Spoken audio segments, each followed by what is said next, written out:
Hello, good day, lovely viewers. I welcome you to PAB-MC on the segment Entrepreneurs Avenue. This is a program that talks about entrepreneurs.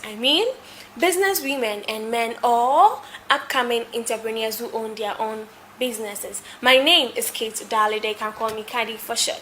We're live on PAB-MC on Facebook, YouTube, and on Instagram.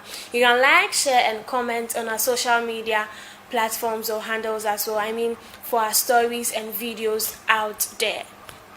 Today, Entrepreneurs Avenue is kindly sponsored by Mabrami Catering and Event Services for all your local and continental dishes for every occasion, including parties, dinner parties, beach parties, wedding, engagements, funerals, naming ceremony. Come to Mabrami Catering and Event Services. We also have sound system and lighting for your outdoor programs. You can locate Mabrami Catering Service at Nungwa C5 and the Nautical Road, or call Mabrami Catering Service and Events on 0244 05 2012. I repeat, 0244 05 2012. On today's Entrepreneurs Avenue, I'm here with an entrepreneur, and she is Esther Annabelle. She is the CEO of Urban Woman. When it comes in terms of dressing, fashion, you can get access to Urban Woman on your Instagram page, Facebook, and all of you. So today we'll be talking with Esther Annabelle, who is the CEO of Urban Woman. Today on Entrepreneurs Avenue, as I told you earlier on, I am here with Esther Annabelle, who is the CEO of Urban Woman in terms of fashion. Your bags, bracelets, dresses, and many more. Good afternoon, Esther. Good afternoon. How are you doing? I'm doing well, thank you. Looking pretty and cool. Thank you. You too. Thank you very much. So, Esther, can you please tell us a bit about yourself, your family, and your siblings? Okay. Yeah, my name is Anyekwa Chioma Esther Annabelle, and I am 28. 28 by 18th of this month. Yeah, I'm a Nigerian, and I came from a family of 7, 3 girls and 4 boys. I'm the 6th child. Yeah, and my mom is late. My dad is still there, back there in Nigeria. Yeah. So actually, I came from the eastern part of Nigeria, that's Imo State precisely. Yes, please. So, where did you grow up, and what are your hobbies? I grew up in Nigeria. I grew up in Nigeria. Yeah, I grew up in Anambra State. Is a state in the eastern part of Nigeria. I wasn't born there actually. I was born in Jos, that's the northern part of the country. Yeah, but we came down with my parents. We came down to the east, due to 1 or 2 things. So I grew up in Anambra, Onitsha, precisely in Anambra. Okay. Yes. Can you tell us a bit about your hobbies? Okay, my hobbies. I love shopping. I think it's one of the things that made me go into fashion, because I love shopping. I can actually be a personal shopper for people. I've done that before, actually. So I love shopping. I love traveling. I love going to the beach. Is one of my relaxing ways of relaxing. I also love surfing the net, getting informations from the net, learning new things. Yeah, I think I should call that my hobby. Okay. Those my hobby. So can you tell us a bit about your education, how you had your education, the things go well with you, and stuff? Education, wow. I think that's part of my life that, will I say, that really suffered much when it comes to things about me. I did my primary education in Nigeria, Anambra State, Onitsha precisely. And I did my secondary school there too. I went to Rock Foundation. I don't know, you guys wouldn't know. Okay, so the secondary school, high school education, I did same too in Nigeria, Eastern Academy, Onitsha. So then for university, I'm a BSc holder in psychology, actually, and I studied in Imo State University, Owerri, that's in Imo State. Okay, so education, primary was cool, yeah, secondary, high school, it was cool, it wasn't really cool, like, it was a bit tough for me, being that I didn't really get everything I wanted as a teenager. So come to university, it wasn't easy. It wasn't easy. Like, that was the toughest time in my life because I had to literally sponsor myself through school. I saw myself through school.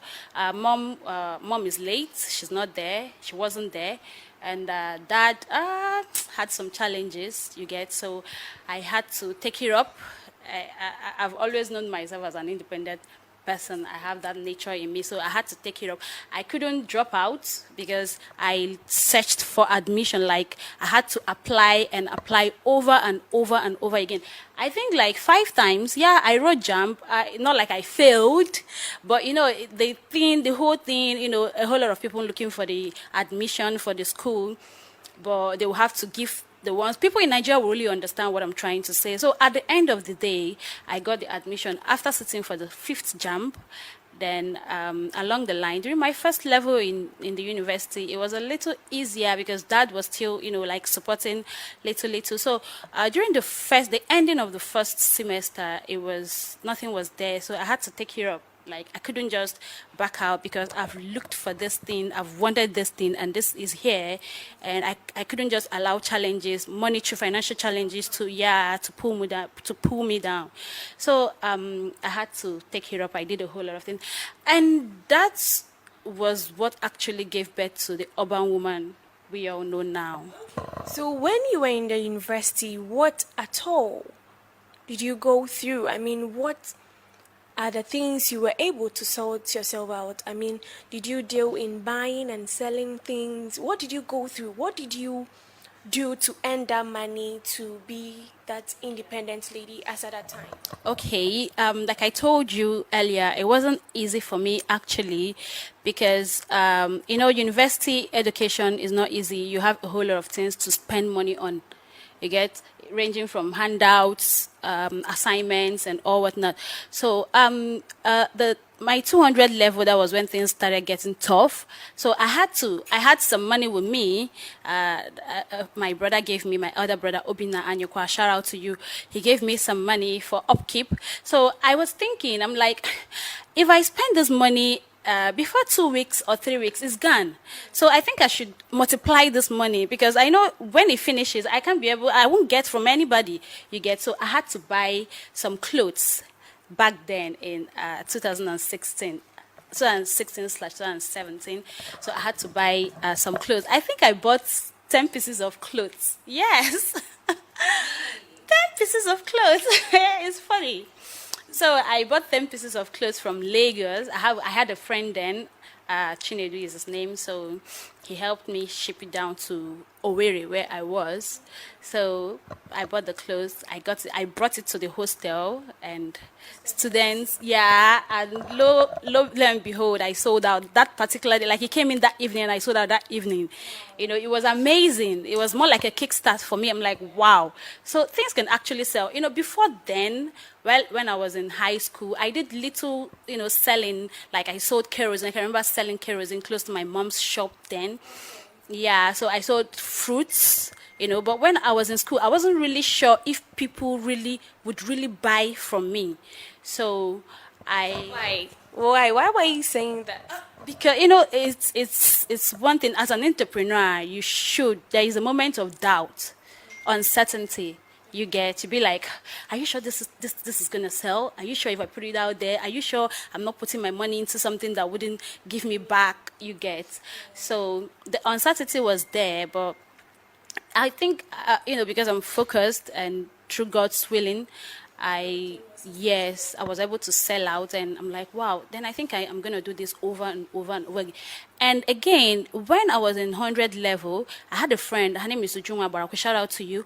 So she was selling bags, and I literally helped her get customers to buy the bags. So we take the bags from hostel to hostel, and I be like her hype girl, like, yeah, come and buy some bags, they're nice, this, that. And I'm like, sometimes I be like, but I can actually do this, yeah, on my own. So that was also one of the motivating factor that made me to conclude, like, okay, fine, let me get this clothes and see where I can start. And yeah, everything went successful. God's grace, that's really was good. Like, Okay, so who is your model and how does the person inspires you? my role model. Okay, this thing about role model thing. uh, Many a time I've been like, I've sat and like, who is my role model? Not like I don't have few people I admire. You get, there are a whole lot of people I admire. Women in business that I admire. Women in fashion. Say Kim Kardashian. I'm sorry to taking it outside now. Kim Kardashian, Kylie Jenner. These are ladies that are focused. They do a whole lot of things when it comes to business. They put in their best. They have lots of lines, clothing lines, makeup lines, and all whatnot working for them. So, but I'm sorry, I don't know if it's awkward, but I don't really have like a role model. You get, but I have lots and lots of female, yeah. I look up to, like Fela Makafui, like she inspired me a whole lot, who again? A whole lot of them. A whole lot of them. I've mentioned 3 now, and a whole lot of them. So, how did you start your urban woman business? Okay. Actually, it was before now. Yeah, it wasn't Urban Woman. It was Ace Clothing. Ace is a combination of my initials, Anyekwa Choma Esther. You get ACE, which is Ace Clothing. So that was when I was in school. I, buy some stuffs, I sell. So most of my friends know my handle, like Ace Clothing. You get. So up until last year, I was like, I think I really want to give a name, like a name. There's difference between a name and a brand name. Okay, yeah, I needed to give my business a brand name. Like, it's gonna be there. Like, I'm gonna work with it, and also work with it for other businesses. You get. So I came up with Urban Woman. Why did you choose urban woman? What was your main reason you chose that name, urban woman? What was my reasons? Urban Woman, I think it's self-inspired. Like, my personality also inspired me, because I know I'm this kind of I'm an urban woman. I'm an urban woman, and I would want to see myself in every client that buy from me out there. Outspoken, courageous, determined. That's the qualities of urban women. Yeah, you understand. You're in the society. You do things. You inspire people. You encourage people. You motivate. You empower. Do you get? So these are the things that I had to put together to come up with the name Urban Woman. Yeah. Okay, so what are your challenges that you faced in your business and how did you overcome your challenges? Okay. You mean Urban Woman, or like as an entrepreneur generally? Okay, both. As an entrepreneur? Okay. As an entrepreneur, we all know challenges come. It's more like, I wouldn't say everyday, more like everyday thing. So as an entrepreneur, I faced a whole lot of challenges, especially when I was still in school, in the university. It wasn't easy, getting a whole lot of people to buy from you. There are a whole lot of people selling what you're selling. So you would have to sell your own in an uncommon way. for them to be able to see the reason, the need to buy from you. You get? So that alone is a challenge because you would have to convince a client beyond reasonable doubts that, okay, what I'm giving you is authentic. What I'm giving you, the price I'm giving you can't get it somewhere. You can actually get somewhere else, but then with bigger, advantage, you get that alone. Getting clients is a challenge.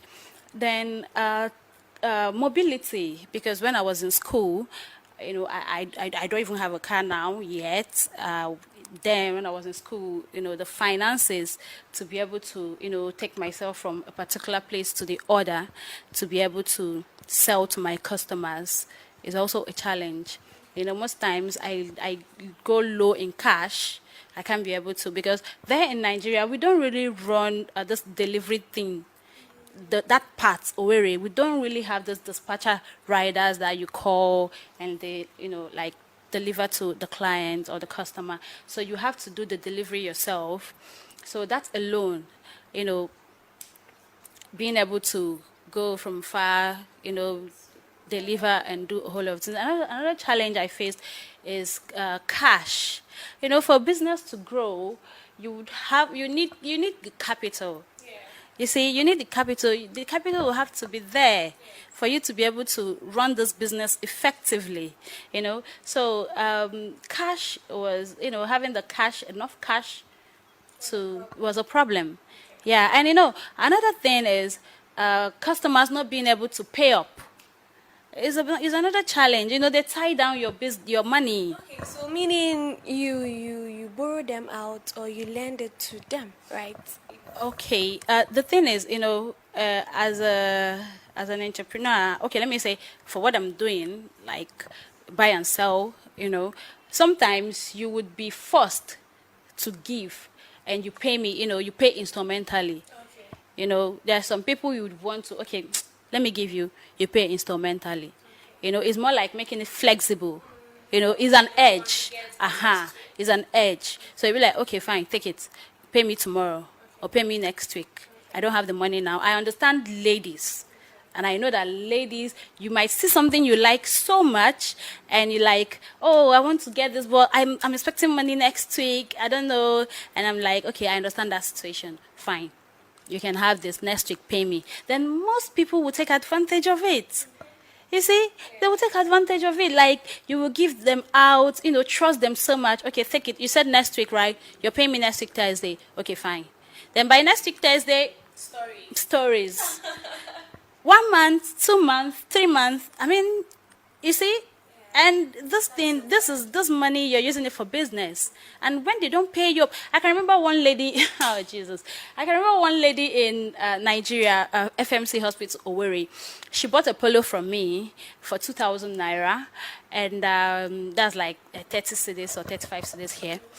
So, and funny enough, when I went there to deliver, I went to, deliver some of my stuff to someone that bought from me. And she saw it. She was so excited. She was like, oh, wow. I want to get, oh, you have told me you brought some stuff now. I said, okay, fine. She said, okay, how we do here is, we are on a salary payment. You're on salary, so you're going to come like 2 weeks or 3 weeks to come and take it. Or you're gonna, I think next week. Yeah, she said next week, Saturday, to come and take it. By the time I've gotten my salary, I'm like, okay, fine, no problem.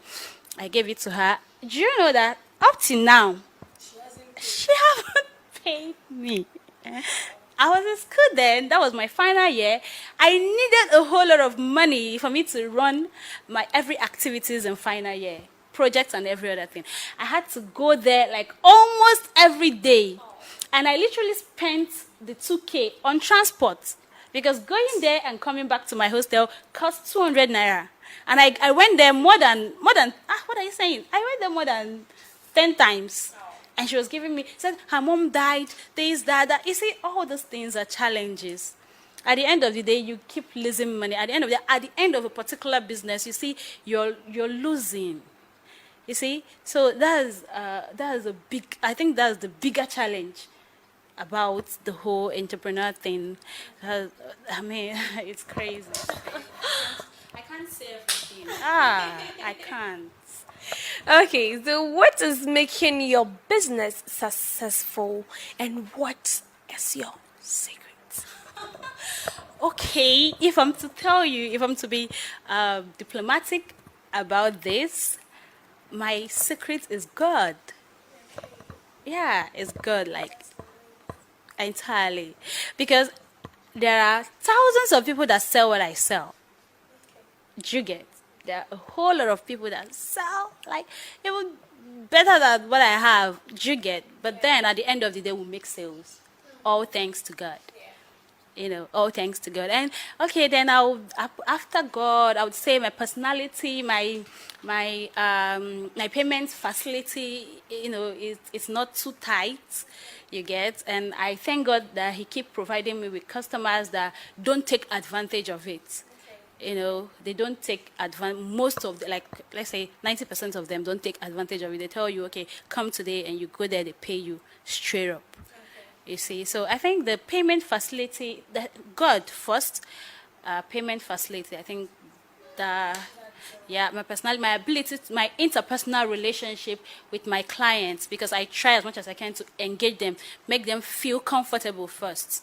I try to appeal to their emotions so they understand that, okay, we are friends. Apart from being a customer and, customer relationship, we are still friends. You can still talk to me. I know a whole lot of my customers, I call them on phone. Hey, what's up? How you doing? I miss you. Oh, come to my house. Do you get? So these things, I think all of them put together is my secret.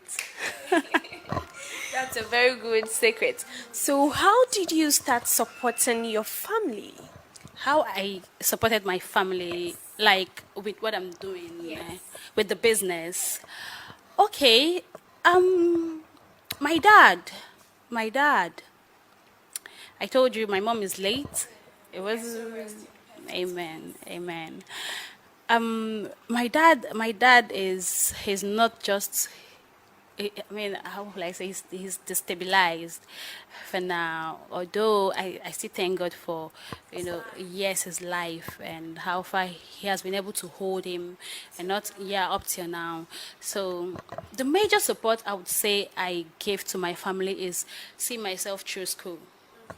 You get, because I know, not to boast, but I know so many people, a whole lot of people will drop out the moment the money ceases flowing, the moment you can't get that support from the family. Because I can remember vividly that when I was here in Ghana before, I had to, because I came to stay with my sis, my mom was late, I had to come over for her omugo.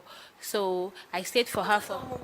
Okay, this is a period whereby a woman that just gave birth, you stay with the woman, take care of her, do the picture things, cook this hot pepper soup for her, Majorly is the mom that, yeah, does that. So my mom wasn't there. She died like 2 months before my sister gave birth. So I had to come for the omugo thingy. So I went back to Nigeria after the omugo for a period of 1 year. I went back to Nigeria. I needed to go to school, actually. So my dad, I can remember meeting my dad, and I told him, I think I should go back to Ghana, look for something to do, maybe find a job, then enroll for part-time, Then while I do the part-time and the job, I get the payment, I pay for school. At least I know I can stay under my sister's roof. There wouldn't be money for lodge payment, hostel payments. I can eat from my sister's house. There wouldn't be money for feeding in school. At least you cut those expenses down. You get. So he was like, no, you should stay here. You should stay with me. You should stay in Nigeria. Who told you I can't take care of you? I can take care of you. I understand, men, ego, this, that. So I'm like, okay, fine. If you say you can send me through school, no problem.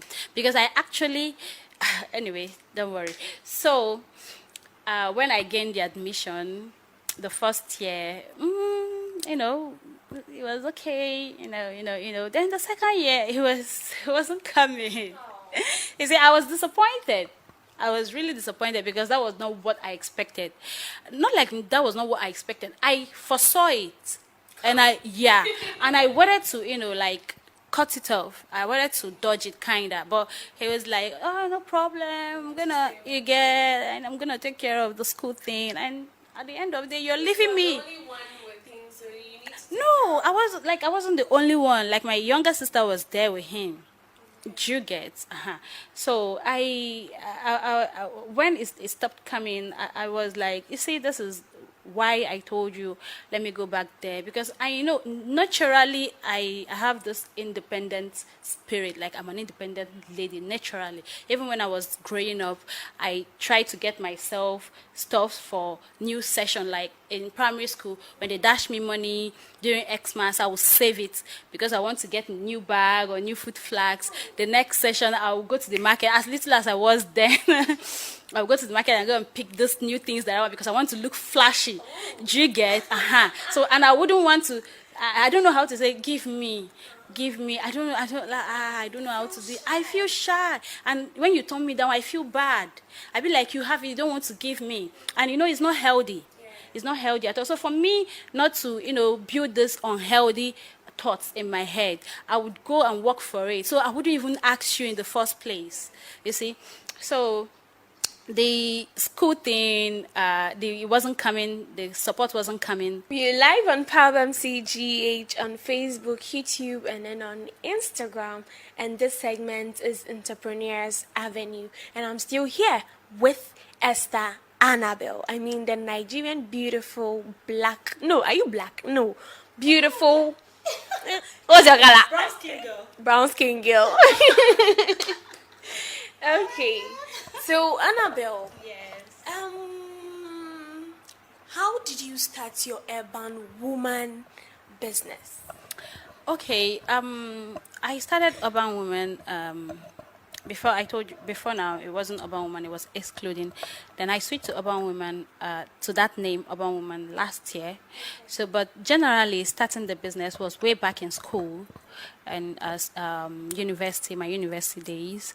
So I needed to keep myself going because I took care of myself in school. Like I sponsored myself through school. It wasn't easy. So I set up the business. Actually, the business started with the money I got from my brother, Obina Anyukwa. So he was one that gave me the money, and I had to use it with one or two things. I had to use it to get some stuffs so I can be able to sell.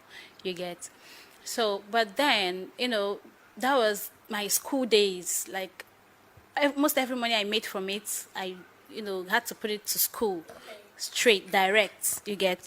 But the Urban Woman, like Urban Woman as a brand, kick-started last year.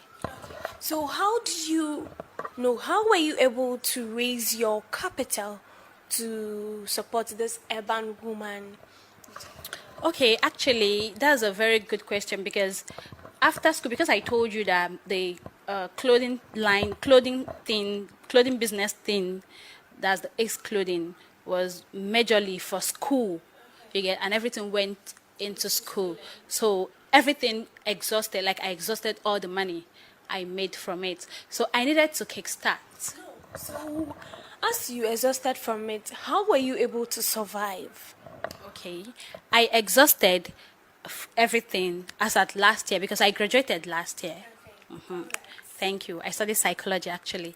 So I graduated last year, so I exhausted everything for school projects, school fees, and all whatnot. Because when graduating, you have a whole lot of things to take care of.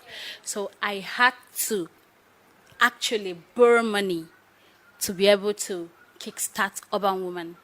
Because I already had it in mind that after school, I'm taking this business bigger. I'm moving it forward.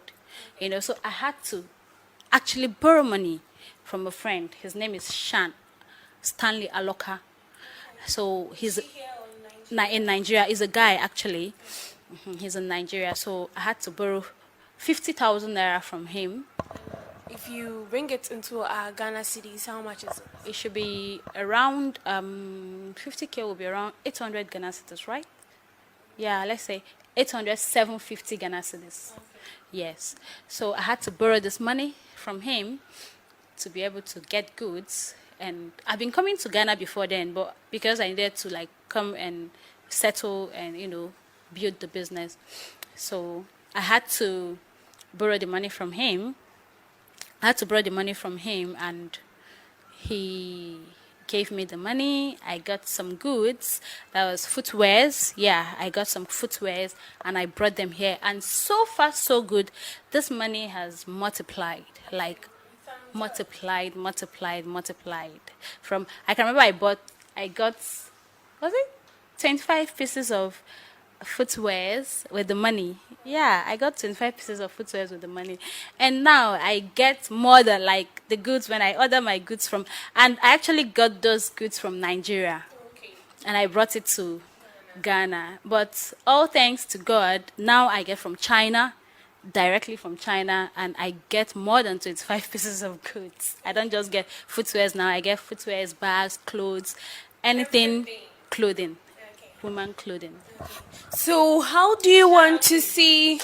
Okay. So how do you want to see yourself? I mean, the Urban Woman Company in the next 5 years or 2 years to come. Okay, in the next 2 years, I would want to be firmly established in Ghana and Nigeria as well. Yes, I would want to have more like a head office in Nigeria and a branch office in Ghana. Do you understand? Because I'm like, Why do you want to have a branch office here and then a head office in Nigeria? Why? see, I'm a Nigerian. I just have to be diplomatic about You this. see how you guys are. I am a Nigerian. They said, wherever you go, remember the road that will lead you home. You get? No matter where you go to, you have to remember the road that leads you home. So I would be myopic. Let me put it that way too. Only plan on establishing here in Ghana alone. Do you get? Because first, I am a female. I'm a woman. I will get married tomorrow. I might get married and live here, or maybe stay here, or maybe go back to Nigeria. You see? Would you like to go to Nigeria very soon? Very soon, no. Very soon, no. So in the next 2 years, I would want to have, 2 branches. I will have to have 2 establishments here in Ghana and in Nigeria, doing so well and well-known shops, well-known stores. Well-known stores, doing so well in the fashion industry, fashion business. Then in the next 5 years, I would want to have conquered Africa, because I have a whole lot of businesses I also want to incorporate into Urban Women. I want to even do some things like, produce some things with my name, under my name.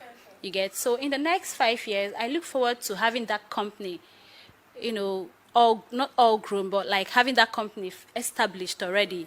Have some things I produce on my own name.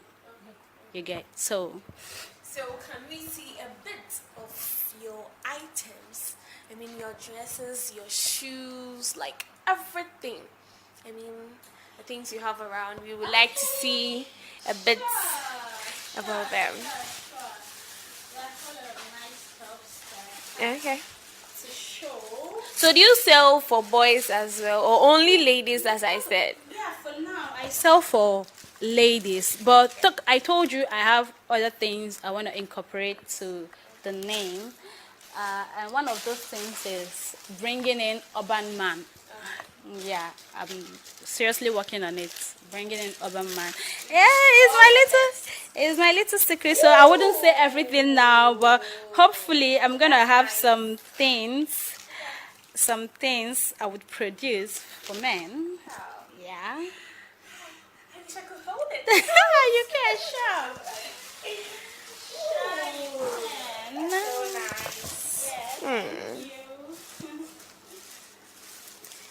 Because you're Nigerian, I can see some green in front of it. Hey.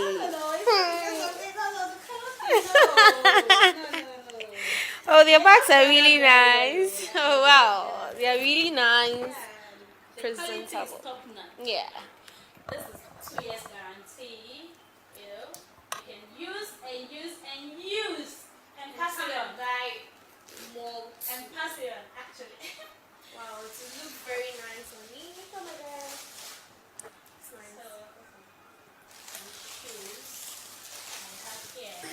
So when you're selling them, do you add your price tag to it on your social media handles? Yes, exactly. I do that. Okay. I do that. That's the price tag. You know, I think it's best to have the price tag because most times some people tend to go for things then they can already see that they can afford. Yeah. You know. Yes. Yes. But when you don't have the price tag on it,